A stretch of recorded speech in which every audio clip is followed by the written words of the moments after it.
Tech રાખવી।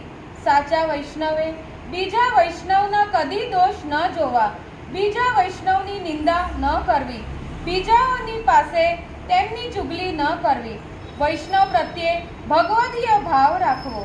વૈષ્ણવનું સ્વરૂપ ગહન છે। બહારથી વર્તન જોઈને કોઈની વૈષ્ણવતા નક્કી થઈ શકતી નથી। બહારથી અયોગ્ય વર્તન કરનારા હૃદયમાં પણ સાચા વૈષ્ણવતા છુપાયેલી હોય છે, જે આપણે સમજી શકતા નથી। માટે વૈષ્ણવનું બ્રહ્મ વર્તન જોઈને નિંદા કરવી નહીં। વૈષ્ણવ બન્યા પછી પણ ક્યારેય જીવ લૌકિક રીતે દુષ્ટ બને એવું જોવા મળે છે। લૌકિક રીતે દુષ્ટ બનેલા પુષ્ટિ જીવને પણ શ્રી મહાપ્રભુજી અને શ્રી ગુસાઈજી પોતાના કૃપા બળે તારે છે।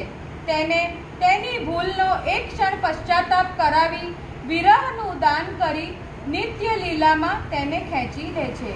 શ્રી ગુસાઈજી પરમ દયાલ કી।